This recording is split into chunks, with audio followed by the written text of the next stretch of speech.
We have a brand new, heavily redacted access to information package that was just released to the public about Joshua Boyle's visit to the Prime Minister's office. And though it is heavily redacted, the redactions themselves tell a bit of a story. The Government of Canada does something called proactive disclosure of completed access to information requests. So these are access to information requests that have been filed by and then released to someone else some time ago.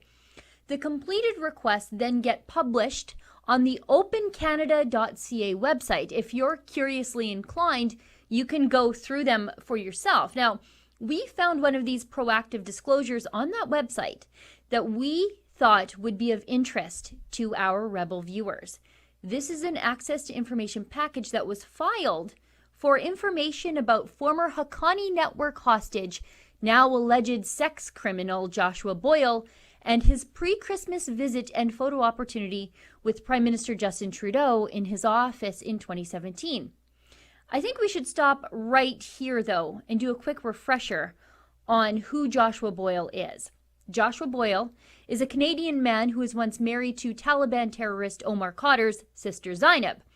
At one of Zainab's many other marriages, the guest of honor was Osama bin Laden. So after his foray into being the latest addition to a Taliban royal family went sideways for him, Boyle got his talons into an American girl named Caitlin Coleman. By, I think, probably any measure, it was a pretty weird and strange relationship between the two of them. Makeups to breakups and allegations of BDSM and mental illness and abuse. However, they were eventually married in 2011. And then, under somewhat unclear circumstances, Boyle took his pregnant wife on a backpacking trip through Taliban-infested Afghanistan in 2012. What a honeymoon! And that's where the pair were promptly taken hostage by the Taliban-linked Haqqani network and then held captive for the subsequent 5 years, conceiving 4 children and birthing 3 of them in the custody of the terrorists. All that should have been enough. It should have raised enough hairs on the backs of the necks of the bureaucrats in the Prime Minister's office to get them to pump the brakes on a visit from Boyle. But, as we know, it just wasn't. Boyle visited the office of the Prime Minister December 18th, 2017, and Boyle said it wasn't the first time he had met Justin Trudeau. He said he had met with Trudeau in 2006 in Toronto over common interests, although those so-called common interests were never elaborated upon. Just 2 short weeks later, Joshua Boyle was then arrested and charged with 15 criminal offenses, including sexual assault, uttering death threats, and misleading the police. And all of the offenses were alleged to have taken place in Ottawa between October 14th and December 30th, 2017. So before and after he was welcomed with open arms into the Prime Minister's office by Justin Trudeau. Boyle right now is in the middle of his trial for his sex crimes against his now ex-wife Caitlin. The access to information package about Boyle's visit to the PM's office is 32 pages long. Like I said, though, it's heavily redacted, but we'll get to that in a second. These documents were prepared by the former chief security advisor to the Prime Minister, a man named Daniel Jean.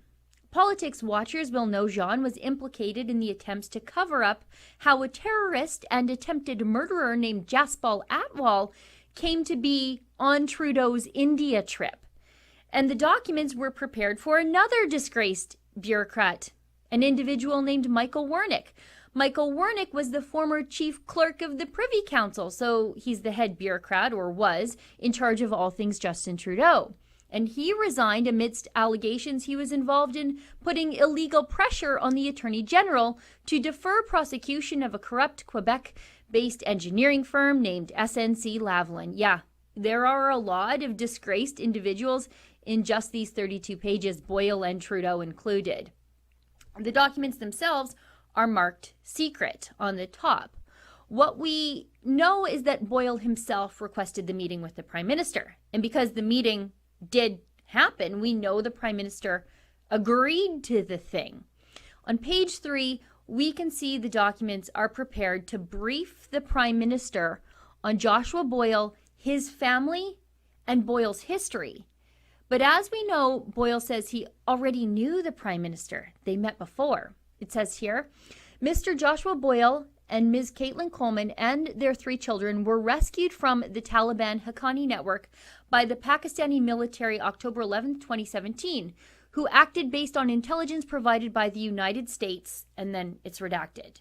In the request to meet with you, now these must be the conditions to meet with the Prime Minister, and they've also all been redacted. The 2 redactions here, as you can see on the top of the page in the little small writing there, are because of Section 15.1 and Section 19.1 of the Information Act.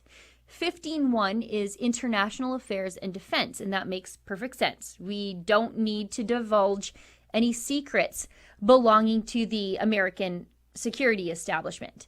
And Section 19.1 is regarding privacy, which means Joshua Boyle himself is refusing to release this information to the public because it's about him. As you carry on through the document, we'll see another reason for redaction appearing on the top of the pages. That one is Section 21(1)(b). That is the exemption for consultations and deliberations. As you continue to go through the document, you'll see a majority of the redactions are regarding the personal information of Joshua Boyle himself.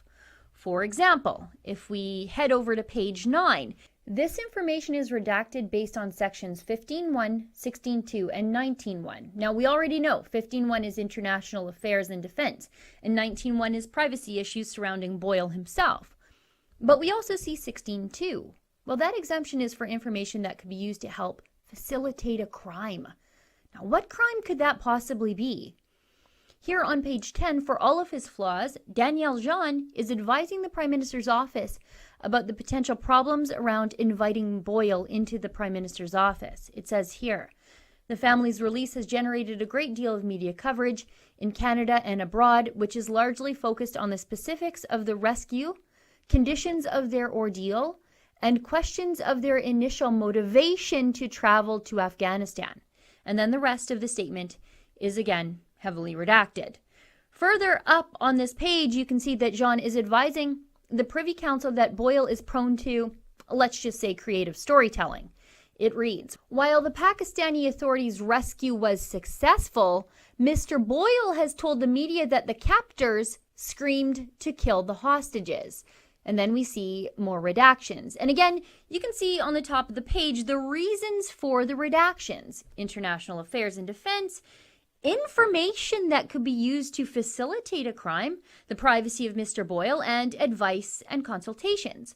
On page 16, we can see the talking points prepared for Justin Trudeau to use when he met with Joshua Boyle and his family. They were, on behalf of the Government of Canada and all Canadians, I would like to express my relief that your family has safely returned to Canada. The Government of Canada treats the hostage-taking of Canadian citizens as a priority. Together with our international partners, Canada will never cease in our efforts to prevent violent extremism and bring the perpetrators to justice. Unfortunately, though, Calgary-born Robert Hall was unavailable for comment. He was butchered by Islamic extremist group Abu Sayyaf after being taken hostage by them in 2016. Neither was John Rizdal, who was killed 2 months prior to Robert Hall's execution by the very same Islamic extremists in the Philippines.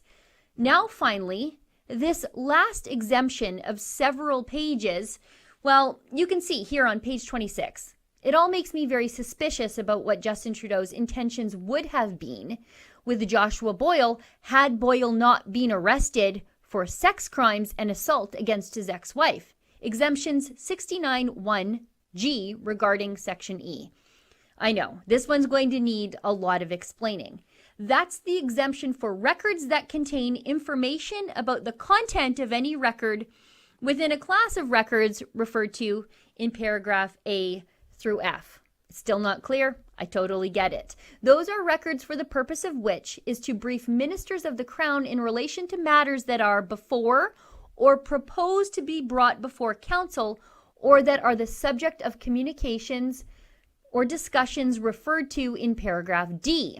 Paragraph D, which are records used or reflecting communications or discussions between ministers of the Crown on matters relating to the making of government decisions or the formulation of government policy.